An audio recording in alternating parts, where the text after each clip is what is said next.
Hello everyone, this is Professor Kemp.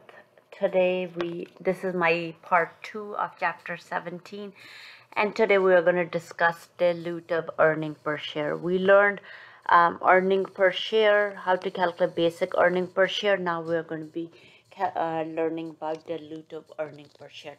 What is a dilutive earning per share? Anything that makes your earning per share go down is dilutive.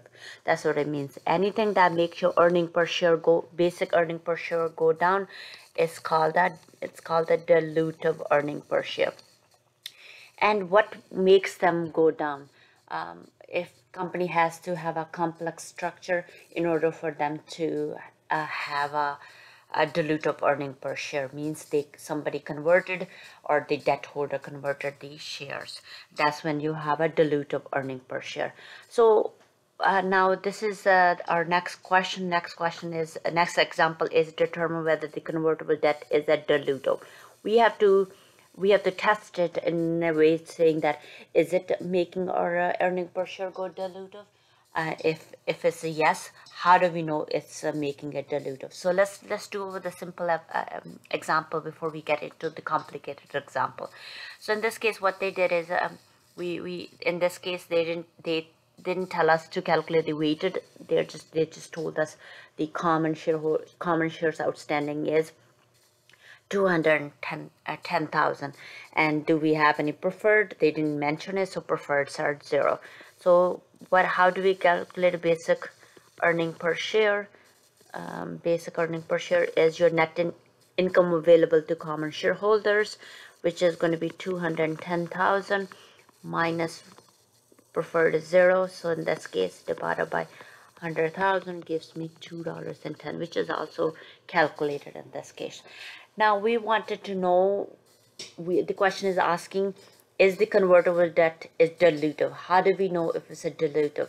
So what we have to compare to earning per share. So they only have one convertible, saying Kohol Corporation has a 1,006% convertible debt converted to 10,000 common shares. We want to know what if they were converted. What will be the impact on our basic earning per share? That's what you're doing. What if? The question is what if they were converted. So what if was converted, what you're going to do is how much, if they were converted, we're not going to give them the interest. How much interest we normally pay the debt holder?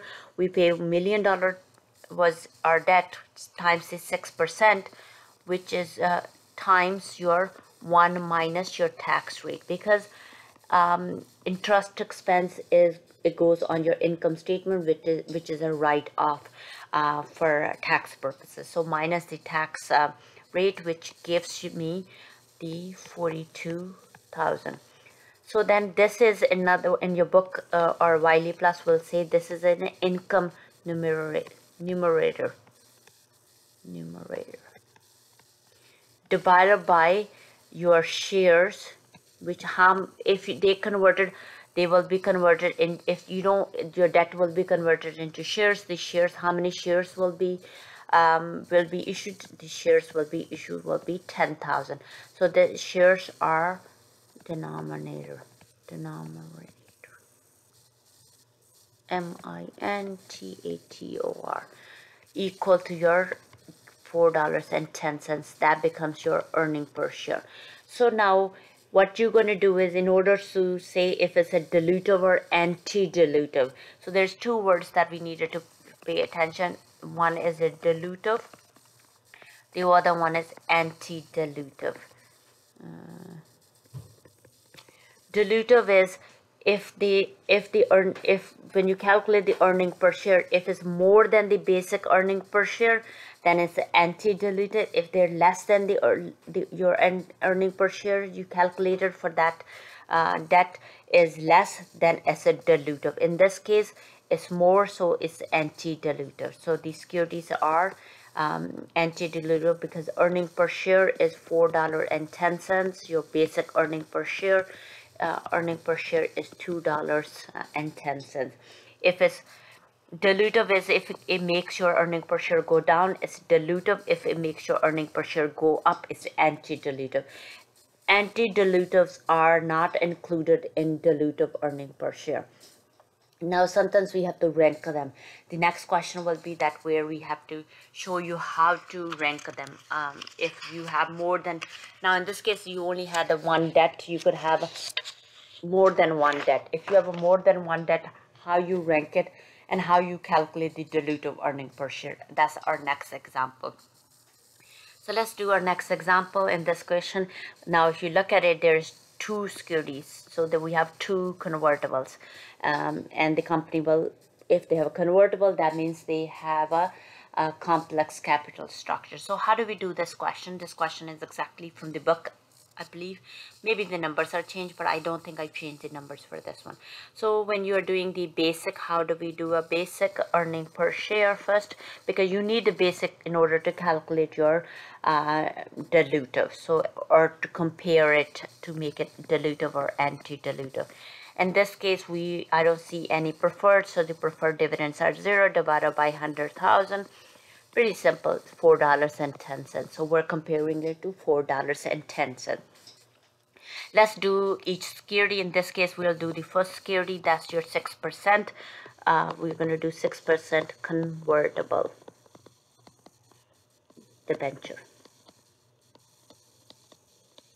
So when you have that, they are saying that you debenture sold for $1 million, they can be converted into 20,000 shares. So again, we're going to do, the debt is 1 million. If we were to pay the interest, we'll pay them 6% and then multiply by 1 minus the tax rate. In this case, the tax rate is 30%, equal to your income.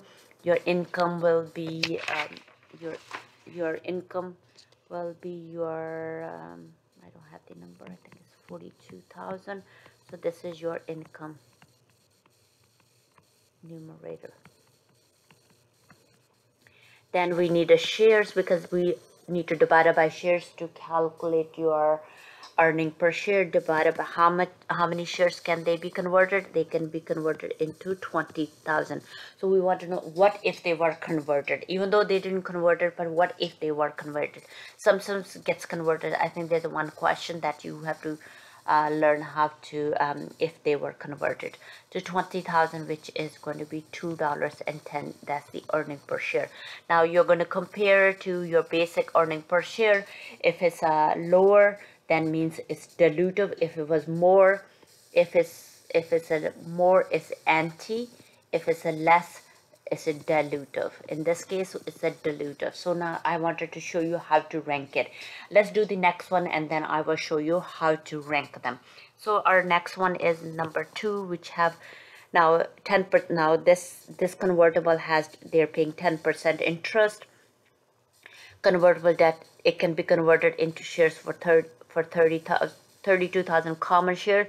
The shares were issued on April 1st. We have to pay attention to the date, because they were, then you have to calculate the weighted if they given you a date.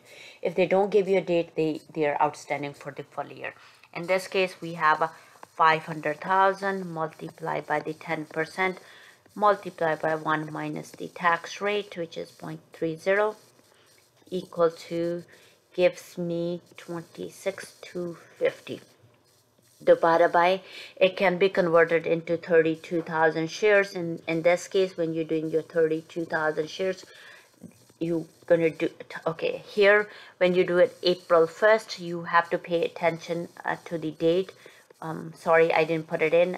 I had a number, so they were outstanding. We're doing this at the end of the year, so from April to December there's 9 months, so 9 over 12. So in this case, it will be 24,000. I did it in my, and I didn't show it to you guys. I did it in my kind of brain. So this comes out to be $9. So if it's less than the earning per share, it's called a dilutive earning per share. So now the question is, this is just the testing and ranking it. So now, first thing I wanted to show it, how do we rank it, and then we're going to calculate the dilutive earning per share.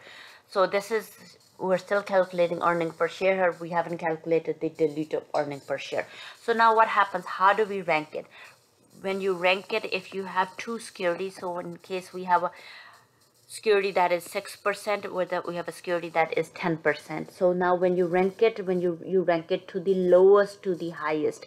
So why do we rank it to the lowest to the highest? When we are calculating our dilutive earning per share, this security will go into our calculation first, and then you calculate the other one. When you rank it, you rank it from the lowest to the highest.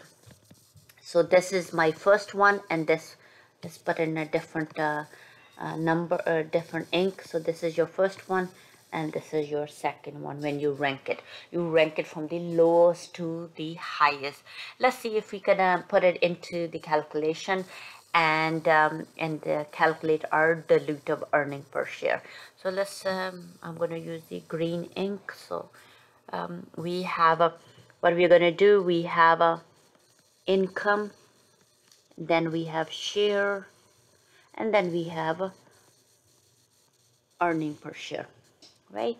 So we started off with a net income. In this case, it's a net income was 410,000. Did we have any dividend? In this case, the dividend was 0. So that's the income available to shareholders. So it's going to be income available to common shareholders, which is 410,000. How many shares were outstanding? That's your basic earning per share is $4.10. So you don't need to show this, but I'm just showing you this. You don't have to put the division sign and equal sign when you're answering the questions, but I'm just showing you this. Now, like I said, that when we have a convertible, we ranked it. So our second was ranking this one. This one was my first one. So this is the first one. I'm going to put it into my when we're calculating my dilutive earning per share. So I'm going to do 10% convertible. I'm going to pick up the same numbers that I calculated, and all I'm going to do is now I'm going to put it together. So I'm going to add it. Why am I adding it? If I converted it, I no longer have to pay them the interest, so that will increase my income. So then what we are going to do here, and how many shares? We have 24,000 shares. So you're going to add these two numbers, which is going to be 436,250 divided by your 124,000.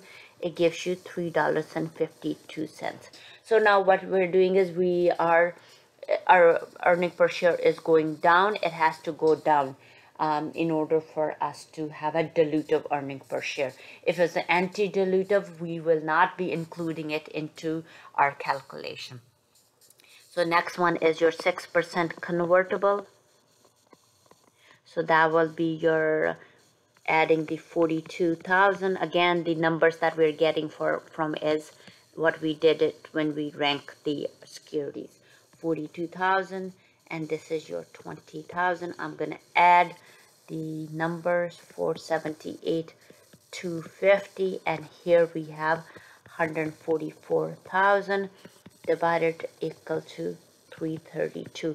So if the question is asking you what is dilutive earning per share, this is your dilutive earning per share.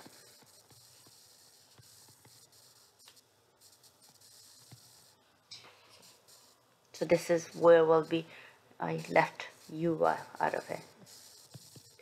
Diluted earning per share. So this is how you calculate the dilutive earning per share. Sometimes what happens is we could have a preferred dividends that could be converted into common share. If that's the case, it's okay to do it the same way. We will be doing the same way. We will be adding the dividends and dividing by how many shares we issued. Now, this is one way of, this is not one way of thinking, this is the only way to calculate our dilutive earning per share. Now we dealt with the debt. Now we could have an option that can be converted into shares. In chapter 15, not chapter 15, in chapter 16, we learned options. They can be converted into shares. So now there's two type of options. We have a call option and we have a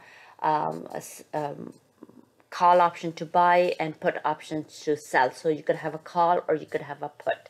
If you have a call, they will always be in money. So they will always be in money. Why do we mean by always will be in money? Means we have the option to buy it. So we only going to do it if we have it wasn't in money. If it wasn't in the money, we're not going to exercise that option. So that's what I always tell my students. Purchase option will always be in money, and put option we only going to exercise it if they were in money. Otherwise we were not going to exercise it. So when you're doing a call or put option, you have to ask this question to yourself, saying that, so in this example, it's a call option. Call option is to buy the shares. So you always have to answer these questions in order to see if it's in money or not. Saying, assume for an example, 15,000 call option are outstanding at an exercise price is 30. So the exercise price is 30. The average common market price is 50. So market price is higher, the exit price is lower. Of course, we're going to pay the $30, so they will be in money. Does the holder will buy it? Yes. If the answer is yes, then we have to do the calculation. If your answer is no, you do not need to do a calculation, because we know that they will not be in money. If they're not in money, then we will not need to do anything with the calculation. So let's do this question now. So we said they are in money. If they are in money, we need to do a calculation. How do we a calculation? These are the steps. These steps are right from your book. So they're saying we have to calculate the incremental shares outstanding if we have an option to buy it. So then first thing is proceed from the exercise. So when we proceed, the proceed will be at the exercise price. So what was the exercise price? Was $30 per share. So that will give me $45,000. Then what happens? Number of shares issued. How many shares we had the option for? We had the options for 1,500 shares. So then what you're going to do is 45,000 divided by the 15,000 gives you a $900. Then number of treasury shares were purchasable with proceeds. So how did we get that $900? So sorry, it's not. I'm one step ahead of myself. So in this case, I don't have to do that. So it's saying number of treasury shares purchased with the proceeds. So how much proceeds we got? We got the 45,000 shares, $45,000, and the price in the market is $50. So we can repurchase 900 shares from that.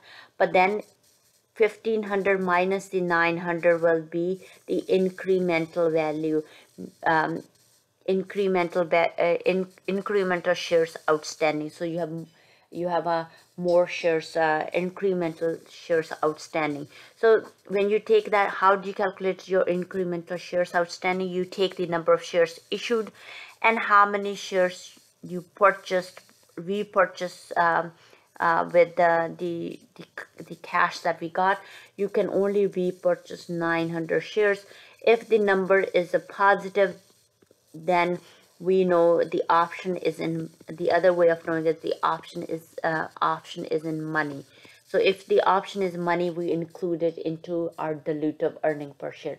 If the option is not in money, then we do not include in our dilutive earning per share. So the only thing we are going to do it is to include this into our outstanding shares. That's all we're going to do. How much we're going to include it? We're only going to include 600 outstanding shares. So there's no dollar value for that. The only thing, that's why it's in money, is that it does change your earning per share. Options are always ranked the first one in your calculation, because if you look at it, 0 divided by 600 will be what it gives you less than, it's a 0, right? So if you divide anything divided by the dollar value gives you a 0. So that's when you rank it. Option will always be put it into dilutive when you're calculating dilutive earning per share first, goes first. Now, if you have a purchase option, you could also have a sell option. If the same similar example was given to you, and I just changed the numbers, we wanted to know, would you sell it? If your answer is no, then you do not need to do anything. So in this case, let's look at it. They're saying that same thing, the market price is 20 and the option exercise price is 30. Means it's costing you $30 in the market, it's $20. Would you sell it for market? No, I will not sell it because it's not in money. Holder will sell it. No, if they will not sell it, then we don't need to calculate anything. So that means it's not in money. If they're not in money, we don't need to do it. So now sell option will never be in money. So if they will sell option will never be in money because we will not exercise it if it's not benefiting us. So that's purchase option will always be in money because we have it's just because they will always be money. We will not exercise it if it wasn't benefiting us. So this is something to do with the Diluto earning per share, how to calculate how to rank them and how to put it into calculating the dilutive earning per share. Now we assign the homeworks. I will post the solutions to the homework. I want everybody to go through the example, go through the PowerPoint, and go through the lecture recording. Once you finish with them, you should practice extra so that you do well in your second test. Our second test is coming up soon. So now we already covered chapter 15, we covered 16, and we covered 17. Next week we have next week is our test 2. I haven't decided the date, so you're not going to get a week for the next one. I'm going to try to do it. We'll try to open it on Friday and then we will have it closed on Tuesday. But I'm not sure at this point what we're planning to do. I just wanted to tell you that we already covered chapter 15, 16, 17. That's our week, our test 2. Our test 2 is the week of July 20th, which is our next week. So review everything that we have done. If you have any questions, don't forget to post them on the discussion board. That way I can go through it and then other students can reply to the messages. Thank you for listening to me, and hopefully you'll have a good weekend. Thank you. Stay safe.